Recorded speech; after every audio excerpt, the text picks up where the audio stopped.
તરીકે ભગવાન વિષ્ણુનો ભક્ત થયો છે।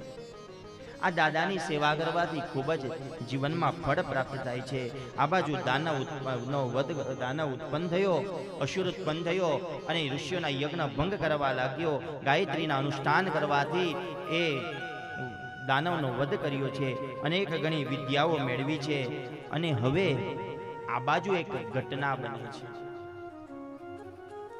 અને એવી એક ઘટના બને છે કે એક દિવસ બહિષ્મતી રાજાને ત્યાં અમુક વિદ્વાન પંડિતો આવ્યા છે, અને વિદ્વાન પંડિતોએ થોડીક ચર્ચાઓ કરી છે, પણ ચર્ચાઓની અંદર થોડું વિષ સમાયું છે, અને કહ્યું, રાજા, આજે અમારી સાથે શાસ્ત્રાર્થ કરે એવો કોઈ વ્યક્તિ લાવીને આપો। ત્યારે રાજાએ શાસ્ત્રાર્થ કરે એવો વ્યક્તિ શોધવાના ગામની અંદર ઢિંઢોરો પીઠાવ્યો છે, અને કહ્યું કે જે શાસ્ત્રાર્થમાં પરાસ્ત થશે એને રાજા દ્વારા મૃત્યુદંડ મળશે। આ બાજુ એ પંડિતોએ રાજાની સાથે એવો વિવાદ કર્યો છે કે રાજન, તમારા પુરોહિતે તમારા મહેલ ઉપર ધ્યાન નથી આપ્યું। તો કે બોલે કેમ? તો કે જ્યારે તમારો આ મહેલ બન્યો છે ને, તો એક સ્તંભ ઉપર ઊભો છે। શું કીધું? જેને આપણે પિલ્લર કહીએ ને, કે એક સ્તંભ ઉપર તમારો આખો મહેલ ઊભો છે। આ સ્તંભ ઉપર જ્યારે મહેલ ઊભો હોય ને, તો એ મહેલ ગમે ત્યારે નીચે પડી જવાની શક્યતા રહે। આમાં તમારા રાજ પુરોહિતની ભૂલ છે। આ વાત જ્યારે રાજાને કહી, ત્યારે રાજાએ એ શ્રીમંત બ્રાહ્મણને બોલાવી અને આ શાસ્ત્રાર્થ જ્યારે કરવા લાગ્યા, એટલે શ્રીમંત બ્રાહ્મણ પણ થોડા મૂંઝવણમાં પડ્યા છે। અને ત્યારે પછાડથી અવાજ આવ્યો કે હે માતા પિતા, તમે જરાક પણ ચિંતા કરશો નહીં। જેવો અવાજ આવતાની સાથે પછાડી ફરીને જોયું, એટલે વિશ્વાવસુને જોયા। માતા અને પિતાએ વિશ્વાવસુને જોઈને ખૂબ રાજી થયા છે, અને ત્યારે વિશ્વાવસુએ કહ્યું કે તમે જરાક પણ માતા પિતા ચિંતા ન કરો, હવે હું તમારો દીકરો અહીંયા આવી ગયો છું। જે વિદેશોથી પંડિતો આવ્યા હતા, ઘણી બધી લાંબી ચર્ચાઓ કરી, અને ચારે વિદેશી પંડિતોને કહ્યું કે તમે એક થાંભલાની વાત કરો છો ને, એક કામ કરો કે તમે એક થાંભલા પર જો એમ કહેતા હોય કે આખો મહેલ ઊભો છે, અને એ થાંભલા દ્વારા આ મહેલ કદાચ થાંભલો પડી જાય, અને આ મહેલ પણ જો પડી જાય, તો એક કામ કરો, તમે આ થાંભલો આખો એક પાડી નાખો, અને એ સ્તંભને એ પંડિતોએ વિદેશોથી આવેલા પંડિતોએ સ્તંભને તોડી નાખ્યો છે। અને ત્યારે વિશ્વાવસુના એક કૃપાથી, દાદાના કૃપાથી વિશ્વાવસુએ ચારે બાજુ અદ્રશ્ય 4 સ્તંભ ઊભા કર્યા છે, અને મહેલને અધર ધરા ઉપર રાખ્યો છે, અને ત્યારે પંડિતોનું અભિમાન તૂટ્યું છે, અને આ દાદાની કૃપા થઈ છે। અને અદ્રશ્ય સ્તંભ પર જ્યારે આખો મહેલ ઊભો રહ્યો, અને ત્યારે વિશ્વાવસુએ પંડિતોને કહ્યું કે બોલો, હવે આ એક સ્તંભ તોડ્યો છતાંય મહેલ ન પડ્યો। ત્યારે બધાએ પંડિતોનો અભિમાન તૂટ્યો છે। આ એક દાદાની કૃપા હતી, અને અભિમાન ભંગ થયો છે। અને આ બાજુ સુંદર મજાના બંનેનો બીજે જન્મ વિશ્વાવસુનો ધ્રુવ તરીકે જન્મ થયો છે, અને સુંદર મજાની દાદાની લીલાઓના એનું વર્ણન કરવા લાગ્યા છે, અને દાદાને પછાડી પોતાના જીવનને સમર્પિત કરી દીધું છે, અને ખૂબ દાદા એના ઉપર રાજી થયા છે।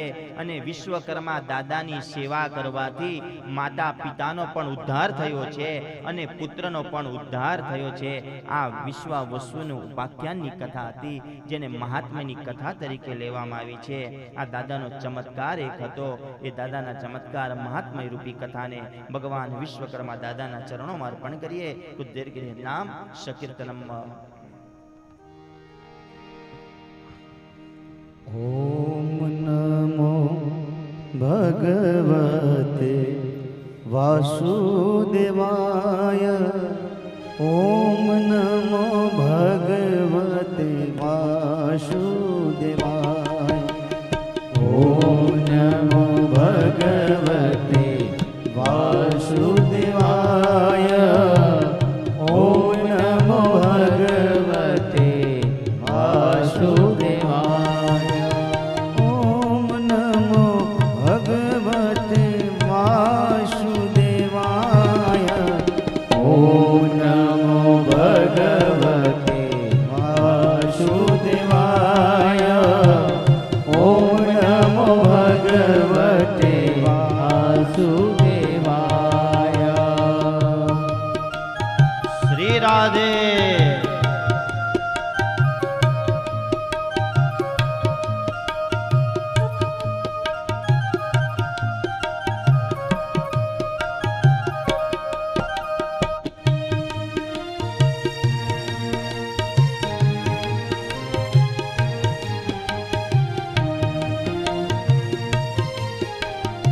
ઓમ નમો ભગવતે વાસુદેવાય. ઓમ નમો ભગવતે વાસુદેવાય. ઓમ નમો ભગવતે વાસુદેવાય. ઓમ નમો ભગવતે વાસુદેવાય. ઓમ નમો ભગવતે વાસુદેવાય. ઓમ નમો ભગવતે વાસુદેવાય. ઓમ નમો ભગવતે વાસુદેવાય. ઓમ નમો ભગવતે વાસુદેવાય.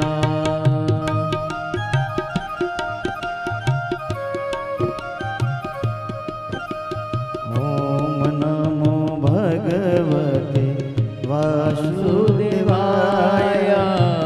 ઓમ નમો ભગવતે વાસુદેવાય. ઓમ નમો ભગવતે વાસુદેવાય.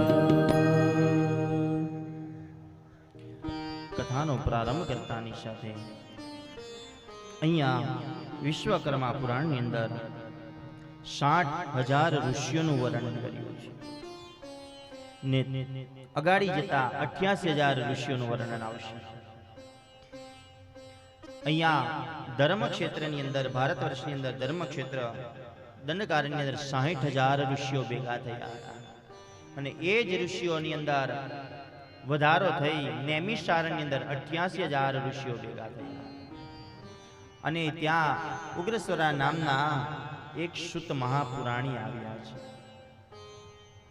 અને શુત મહાપુરાણી આવ્યા અને શુત મહાપુરાણીએ સુંદર મજાના ઋષિઓને પ્રણામ કર્યા છે. ઋષિએ શુતજીને પ્રણામ કર્યા છે. ઋષિઓએ શુતજીને જેવા વંદન કર્યા, શુતજીને થોડું ઊંચું આસન આપ્યું છે. આપણા બધાને વિચાર આવતો હોય ક્યારેક કે વક્તાનું આસન શું કામ ઊંચું હોય? જ્ઞાનીનું આસન હંમેશા માટે ઊંચા હોવા જોઈએ. કેવા હોવા જોઈએ? જે જ્ઞાની વ્યક્તિ છે ને એના આસન હંમેશા માટે ઊંચા જ હોય છે. અને એમાં વ્યાસપીઠની તો બહુ મર્યાદા બતાવી છે.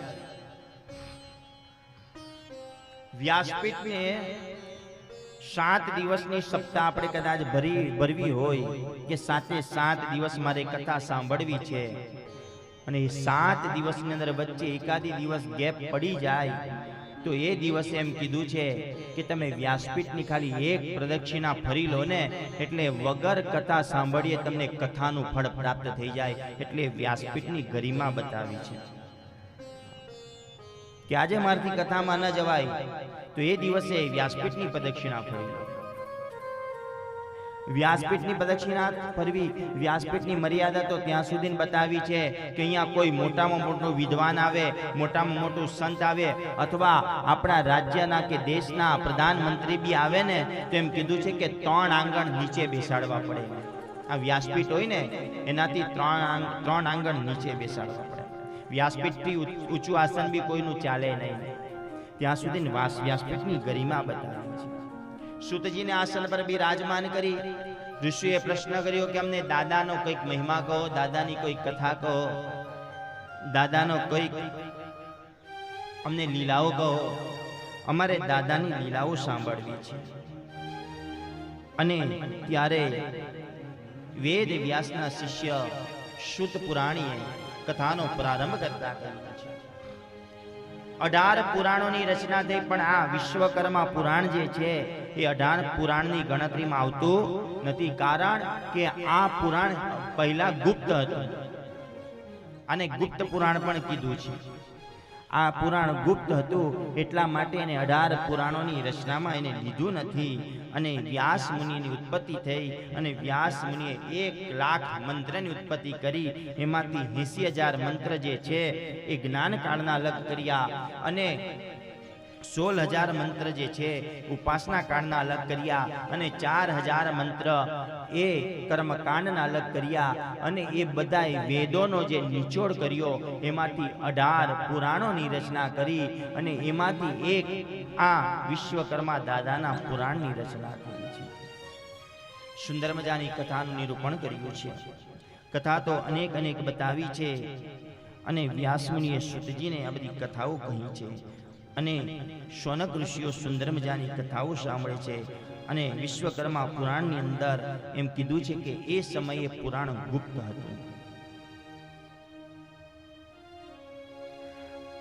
અહીંયા એ ગુપ્ત પુરાણને આપણે ખૂબ સુંદર મજાનું રચના કરી છે. અહીંયા હીલાદેવી અને હેમકૂટ દાદાના પરમ ભક્ત હતા. એની એક નાનકડી કથા બતાવી છે. કીધું દાદાના પરમ ભક્ત ઈલાદેવી અને હેમકૂટે તેને અત્યંત શોખ પ્રગટ થયો હતો અને ત્યારે તપ કર્યું અને એને હેમકૂટના ભયંકર કઠોર તપથી પિતા શેષનાગ બતાવ્યા છે. અહીંયા શેષનાગનું પણ નિરૂપણની કથા બતાવી છે. કથા ખૂબ મહત્વની છે. કથા એક આપણે પુરાણની દાદાની સાંભળીએ ને ત્યારે ખબર પડે કે કયું મહત્વ ક્યાં બતાવ્યું છે. અને આ દાદાની કથાની અંદર થોડીક વારમાં આપણે માં શારદા દેવીનું પ્રાગટ્ય કરીશું. સમયની સાથે સાથે અહીંયા દાદાનું પ્રાગટ્ય બી આજે બતાવ્યું છે. વિશ્વકર્મા દાદાનું પ્રાગટ્યની કથા બતાવી છે. થોડી વાર રહીને આપણે દાદાનું પ્રાગટ્ય કરીશું અને વધામણા જોરદાર કરવાના છે. દાદાના વધામણા કરવાના છે. બરાબર. અહીંયા ઈલાદેવીના પિતા શેષનાગ છે. એમને આ વાતની ખબર પડી કે પિતાને ખૂબ જ ચિંતા થવા લાગી છે. ઋષિ વાત્સાયનનું પણ અહીંયા નિરૂપણ કર્યું છે. આ એકબીજાને કથા કરે છે.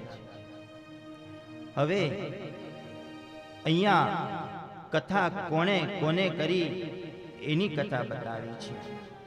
વિશ્વકર્મા પુરાણમાં કોઈ ગણતરીના શ્લોક નથી બતાવ્યા. જેમ કે આપણે એમ કીધું ભાગવત મહાપુરાણ તરફ જઈએ આપણે તો એના 18,000 શ્લોક છે. શિવ પુરાણમાં જઈએ તો 24,000 શ્લોક છે. પણ અહીંયા ચોક્કસ કોઈ શ્લોકનું નિરૂપણ કર્યું નથી.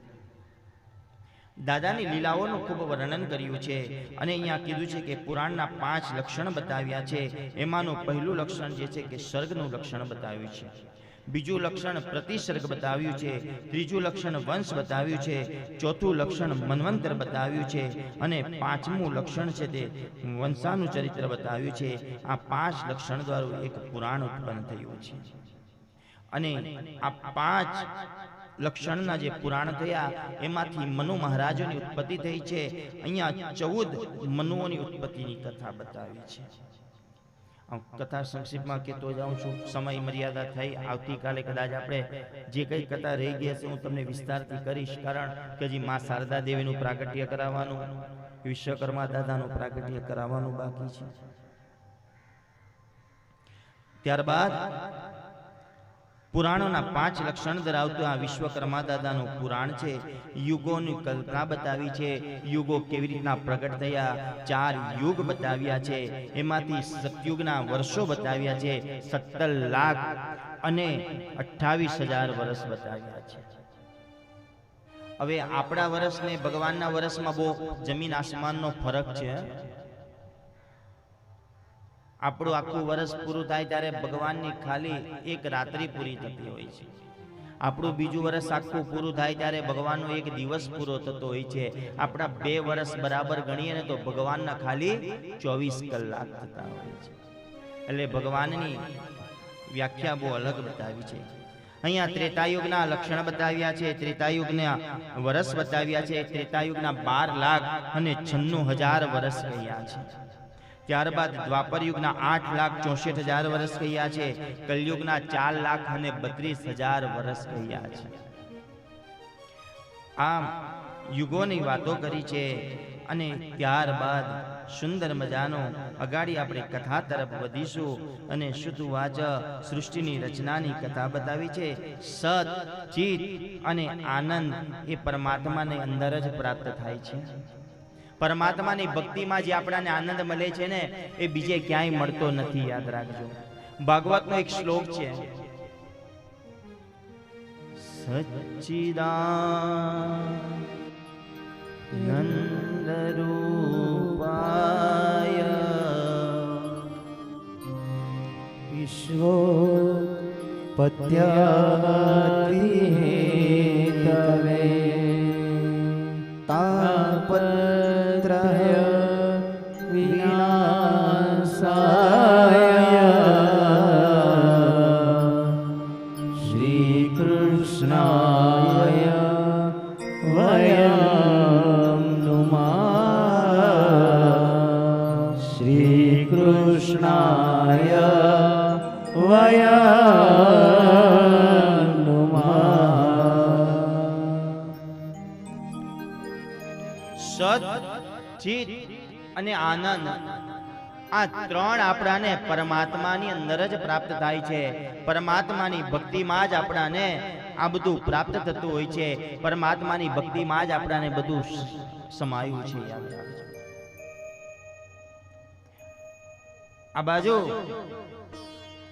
સૃષ્ટિની રચનાની જ્યારે કથા બતાવી છે કે સુતજીએ પ્રશ્ન સોનક ઋષિએ 88,000 ઋષિમાંથી એક સોનક નામના ઋષિએ સુતજીને પ્રશ્ન કર્યો કે અગાડી સૃષ્ટિની રચનાની અમને કથા સંભળાવો.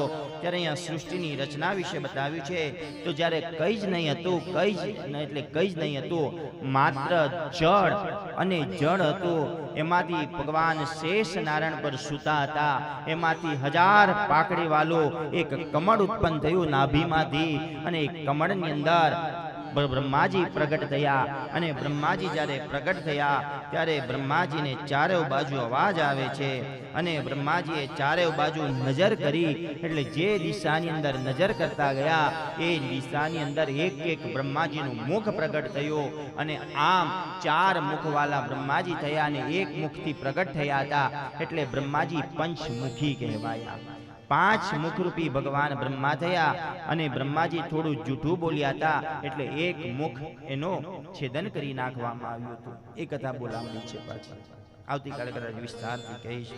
અને આમ બ્રહ્માજીનું એક મુખમાં છેદન કર્યું, એટલે બ્રહ્માજી ચતુર્મુખ થયા.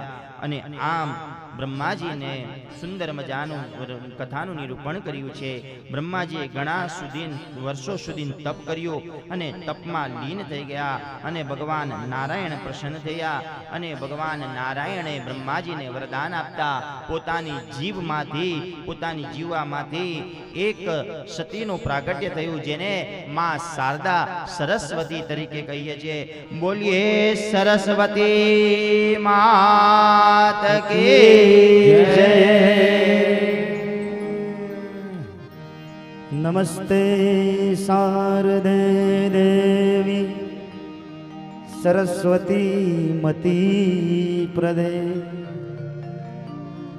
વસત્વં મમ જીવાગ્રે સર્વવિદ્યા પ્રદા ભવ. માતુ સરસ્વતી વિદ્યાદાયિની ગહન ગતિ તુજ વીણાવાદિની. માતુ સરસ્વતી વિદ્યાદાયિની ગહન ગતિ તુજે વીણાવાદિની. ગહન ગતિ તુજે વીણાવાદિની.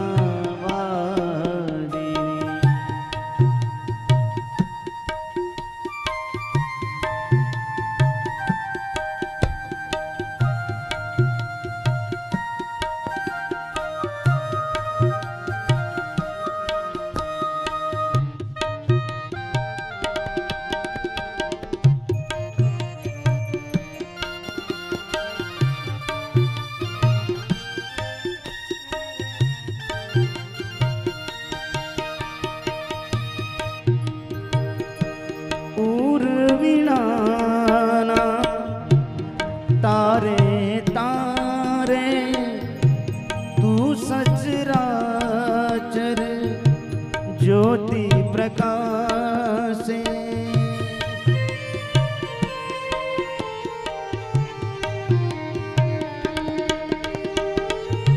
मधुमाय रागिणी भवभय हारिणी ज्ञाननि देवी जीवन समारे श्वेत वस्त्र धरे धवल प्रकाशिनी गहन गति तुझे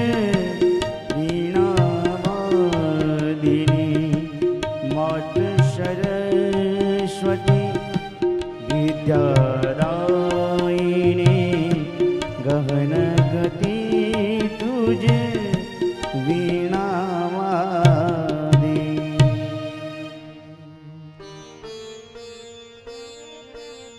આમ માં સરસ્વતીનું પ્રાગટ્ય થયું છે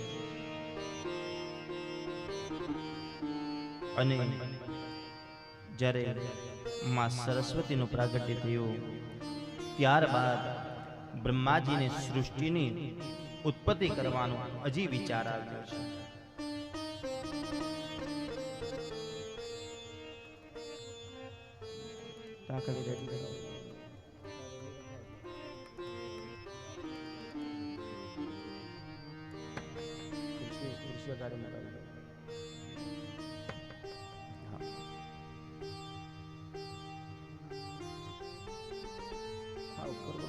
દર્શન કરતા ઉપર મુકાઈ દો.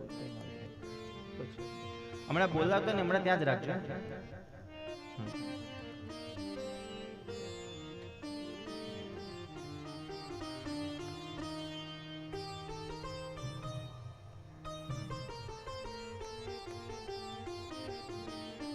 અહીંયા બ્રહ્માજીએ રચેલી સૃષ્ટિને જોઈ ભગવાન આદિનારાયણ ખૂબ જ ખુશ થયા છે અને પ્રસન્ન થયા છે. સમય જતાની સાથે સૃષ્ટિ ઘણી બધી વિશાળ થવા લાગી અને એ અટકાવવા માટે આદિનારાયણ ભગવાને તમોગુણનો આશ્રય લઈને એક રુદ્રદેવને પ્રગટ કર્યા છે અને રુદ્રદેવ દ્વારા સૃષ્ટિનો સંહાર કરવામાં આવે છે. આ ત્રણ દેવ જે છે બ્રહ્મા, વિષ્ણુ અને મહેશ, પાલનહાર, સર્જનહાર, સંહાર, આ ત્રણેયના હાથની અંદર છે. અહીંયા બ્રહ્માજી સૃષ્ટિની રચના કરે અને મહાદેવજી એ સૃષ્ટિને નાશ કરી નાખતા, સંહાર કરી નાખતા હતા. તો એ સમય દરમિયાન બ્રહ્માજીએ વિચાર કર્યો કે આમ કેમ બને છે અને તે સમયે બ્રહ્માજીએ જળમાં સૌપ્રથમ અંડાકાર રૂપે આકૃતિની રચના કરી અને એ પિંડ સ્વરૂપની રચના થઈ અને એ અંડાકાર મોટું થવા લાગ્યું અને આ બ્રહ્માંડ એની અંદર ક્યાં રાખવું એમ વિચાર આવ્યો અને શેષ નાગ ઉપર એ અંડાકારને સ્થિર કરવામાં આવ્યો છે.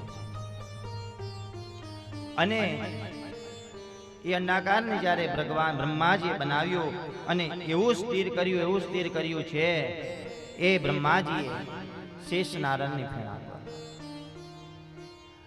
હવે આ સૃષ્ટિની રચના માટે બ્રહ્માજીને કોઈકનો સહારાની જરૂર હતી અને એ જ્યારે કોઈની સહભાગની જરૂર હતી ને એ સમયે બ્રહ્માજીએ બ્રહ્માંડની શેષ નાગની ફણા પર જ્યારે એને સ્થિર કર્યો તે સમયની વાત છે. અહીંયા બહાર લઈ આવજો દાદા.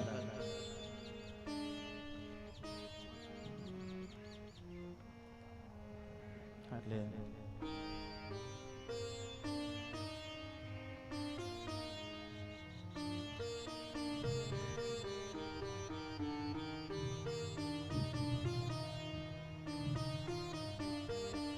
આમ એ બ્રહ્માજીને ખૂબ ચિંતા થવા લાગી કે મારે શું કરવું. અને ત્યારે ભગવાન આદિ નારાયણે અને બ્રહ્માજીને સૃષ્ટિની રચના કરવા માટે નિજ સ્વરૂપ પોતાનો અને તે સમયે બરાબર પરમાત્માનો પ્રાગટ્ય જ્યારે થવાનો હતો, બ્રાહ્મણોને ખૂબ સુખ સંકેતો થવા લાગ્યા અને ખૂબ સુંદર મજાનો ભગવાન ને હરિયાળી ધરતી વિશાળ થવા લાગી. બધા દેવતાઓને સારા ખૂબ સંકેતો થવા લાગ્યા. પુષ્પની વૃષ્ટિઓ ધારા થવા લાગી અને ભગવાન નારાયણમાંથી એક સ્વરૂપ પ્રગટ થયું છે. બોલીએ વિશ્વકર્મા ભગવાન કી જય. ઓ જય જય વિશ્વકર્મા, જય વિશ્વકર્મા, જય વિશ્વકર્મા, જય વિશ્વકર્મા, જય વિશ્વકર્મા, જય વિશ્વકર્મા, જય વિશ્વકર્મા, જય વિશ્વકર્મા, જય વિશ્વકર્મા.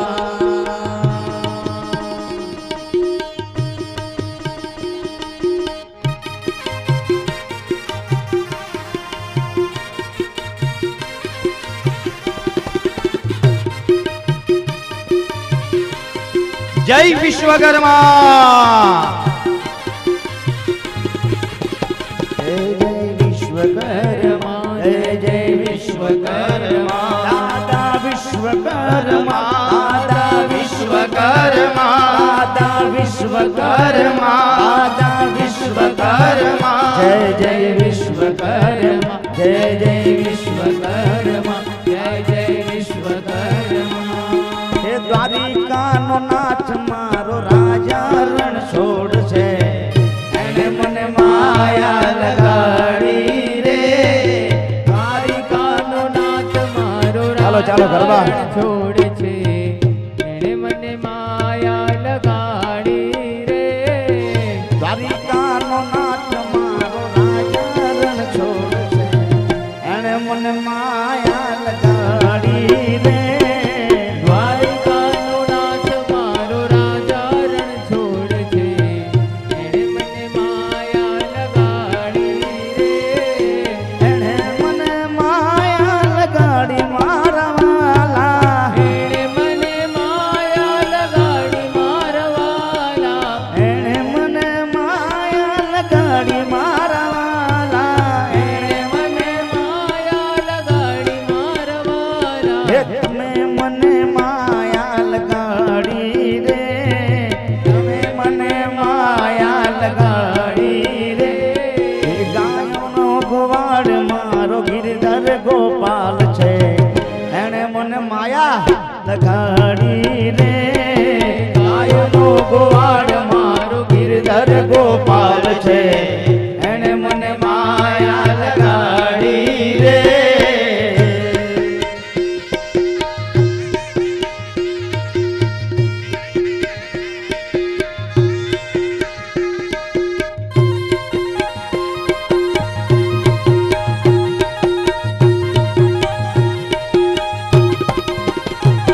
ये ताड़ी पाड़ो तुम्हारा रामनी रे, बीजी ताड़ी न होए जो.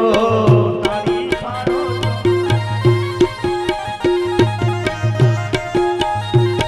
ये ताड़ी पाड़ो तुम्हारा रामनी रे, बीजी ताड़ी न होए जो.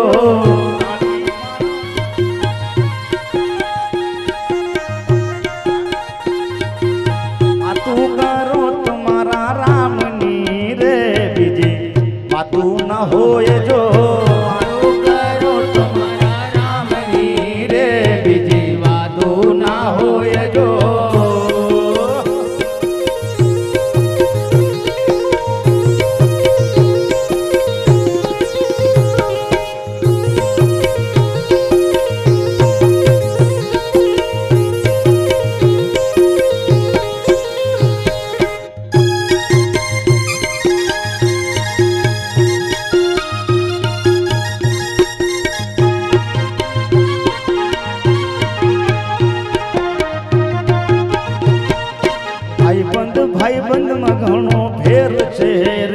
ભાઈબંધ કોને કહેવાય જો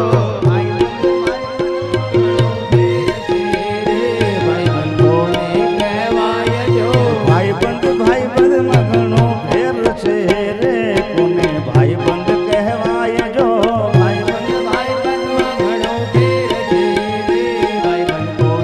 એ ભાઈબંધમાં સુદામા ને કૃષ્ણ મળ્યા રે ભાઈબંધ એને કહેવાય જો ભાઈબંધ એને કહેવાય જો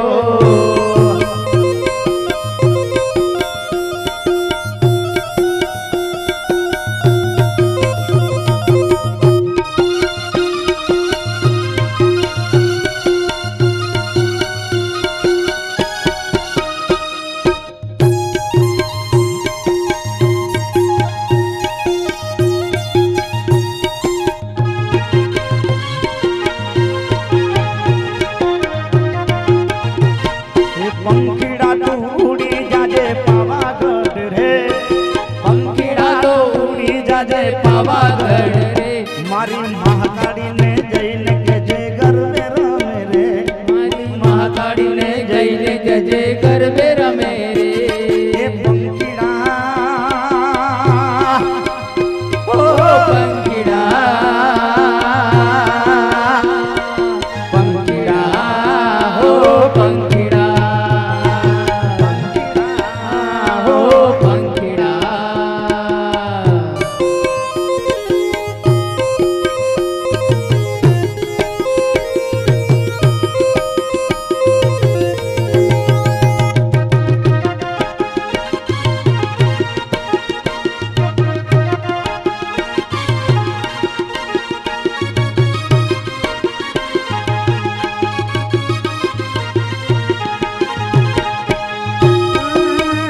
ઓલા ગામના ગમે ગામના ઓલા ગામના સુથારી તમે વેલાયા રે મારી માડીને કાજે રે રૂડા બાજટ લાવો રે એ સારા લાવો સુંદર લાવો વેલાયા રે સારા લાવો સુંદર લાવો વેલાયા રે મારી મહાકાળીને જઈને કે જો ગરબે રમે રે મારી મહાકાળીને જઈને કે જો ગરબે રમે રે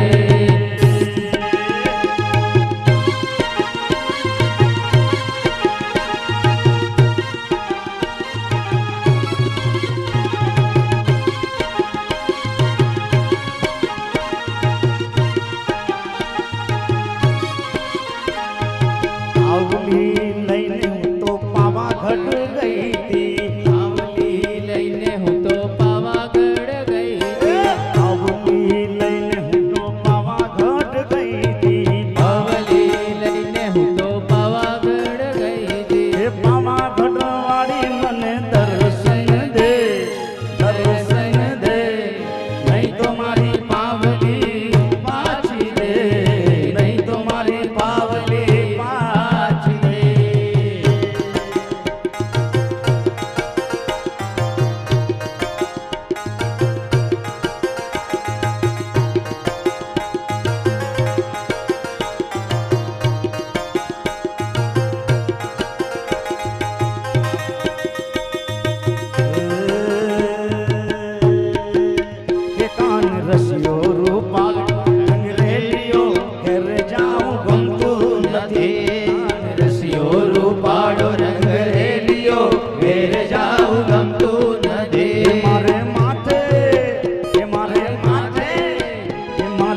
આવ્યા કેમ આવ્યા એટલું વારો વાગશે દાદા આવો તો રમીએ દાદા આવો તો રમીએ એ રમવા આવે આજે રમવા આવે વિશ્વકર્મા દાદા રમવા આવે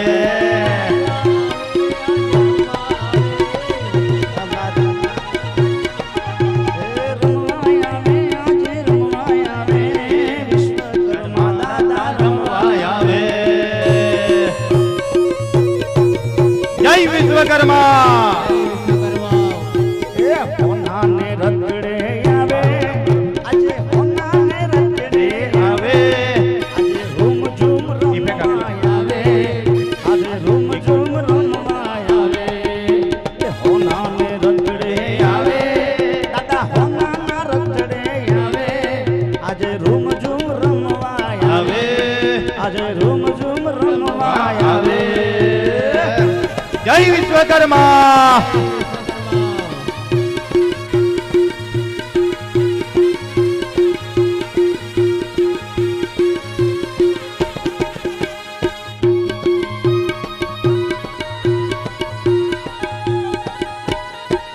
લે લે મુડી રે ઢીલો નાગડ વેલનો છોડ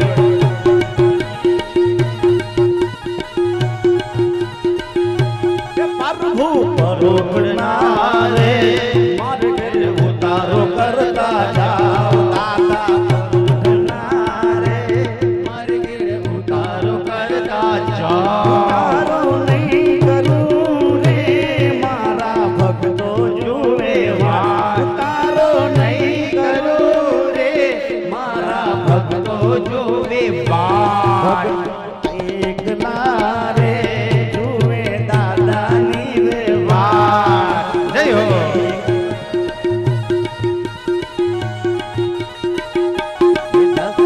એકલા રે જુએ મારા દાદા કેવી વાર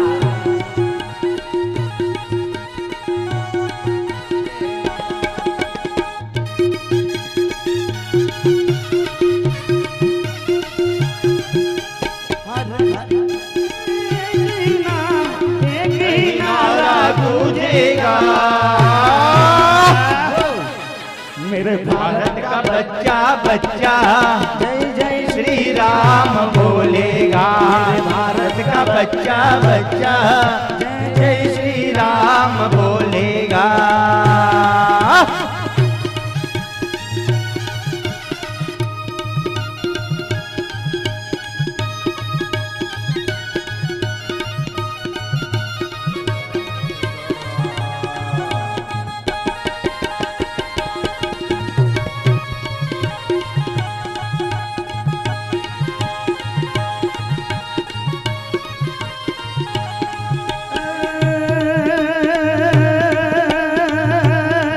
मारी रिधि दस दे अस्नव निधि दे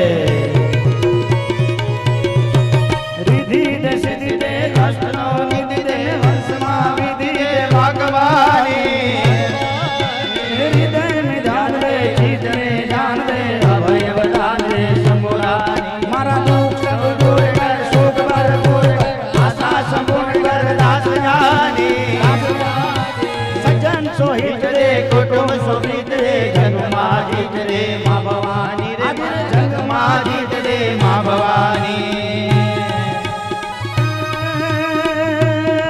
नवरात नवेलिन बनिया नवेली नवरात नवेलिन बनिया नवेली आउ भवेलिन भमकेली अनहद केली कमल कसेली संग साहेली समरे ज्योति सड़केली न गजा प्रकेली आंख पितली मारी अंधारी कामुन्ना चंगी गजा प्रचंगी असुर विठंगी अवतारी माय असुर विठंगी अवतारी बोल मारी अम्बे जय जगदम्बे बोल मारी अम्बे जय जगदम्बे बोल मारी अम्बे जय जगदम्बे बोल मारी अम्बे जय जगदम्बे बोल मारी अम्बे जय जगदम्बे बोल मारी अम्बे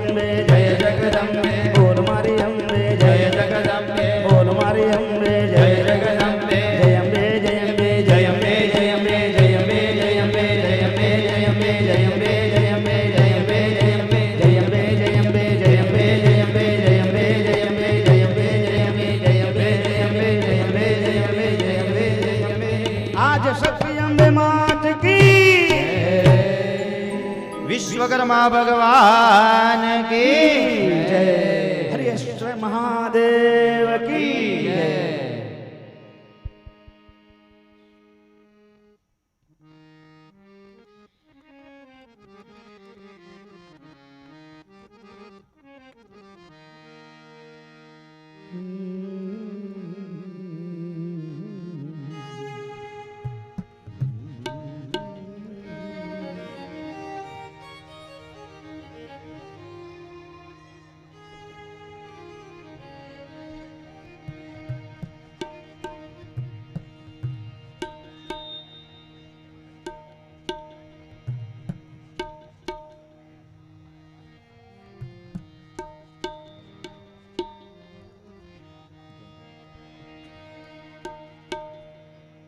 ओ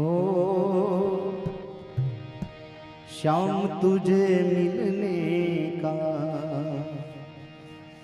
हे दादा तुझे मिलने का ये कथा ही बहाना है। दादा तुझे मिलने का ये कथा ही बहाना है।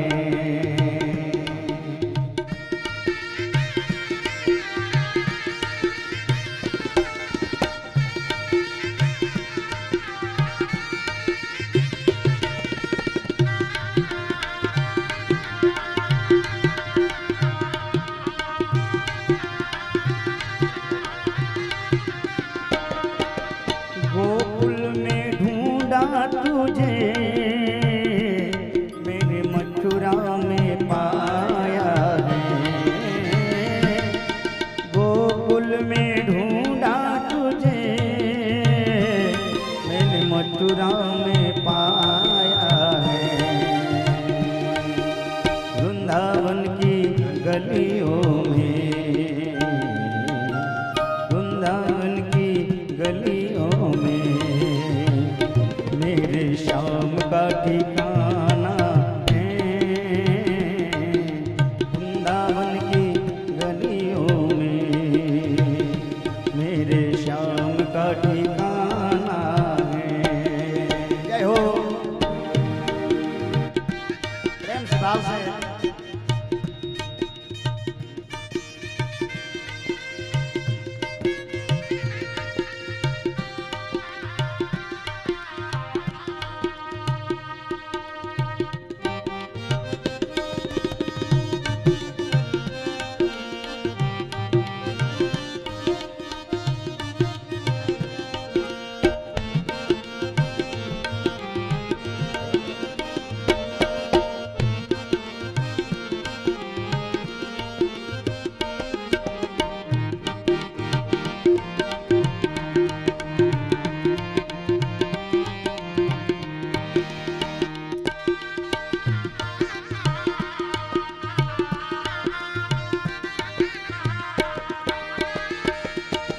गंगा में ढूंढा तुझे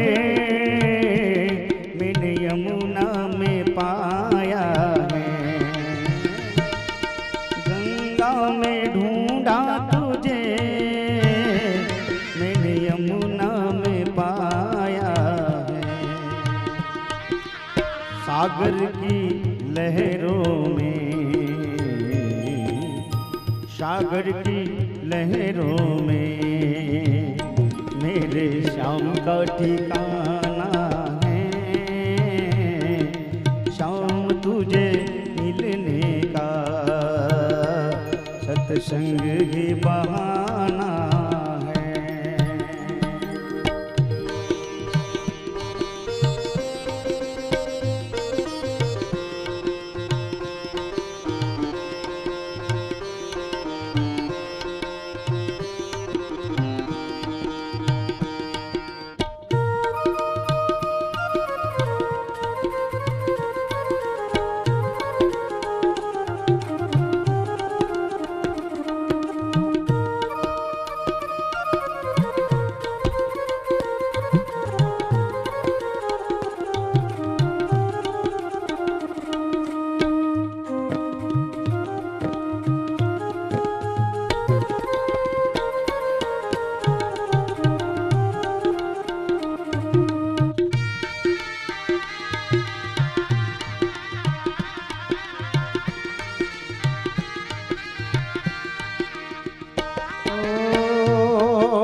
अमीर हो चाहे गरीब हो उनको एक समान।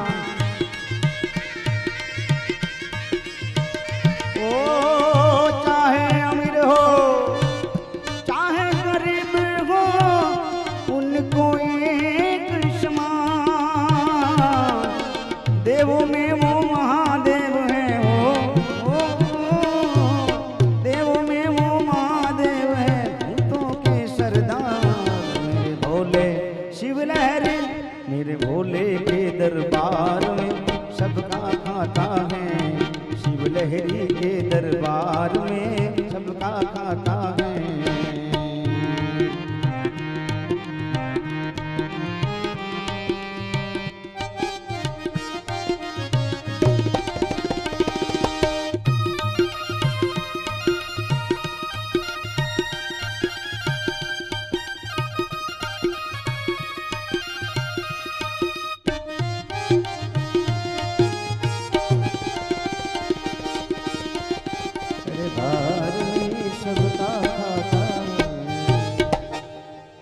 આ રીતના દાદાનો પ્રાદુર્ભાવ પ્રગટ થયો છે।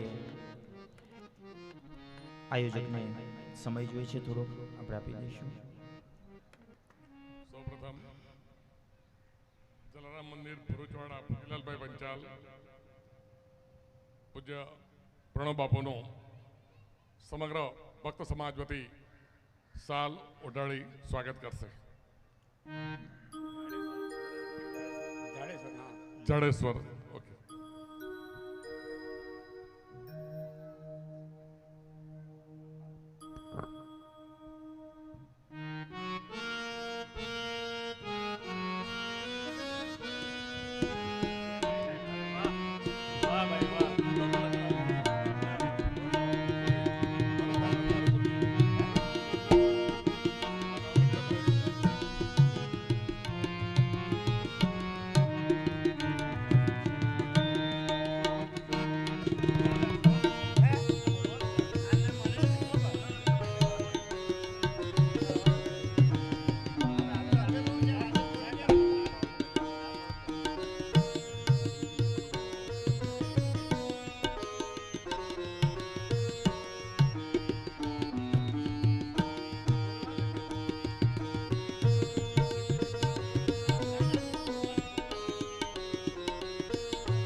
પૂજ્ય પ્રણવ બાપુ, આસપાસ અને ડેલી ગામમાંથી પધારેલા ભક્તજનો,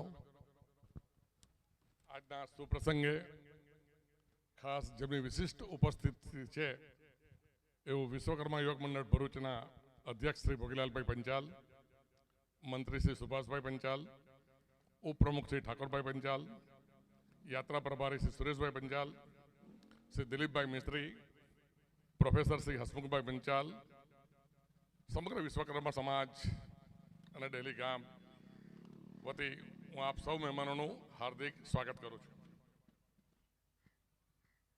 સૌપ્રથમ તો આ કથાનું આયોજન સમગ્ર ડેલી ગામ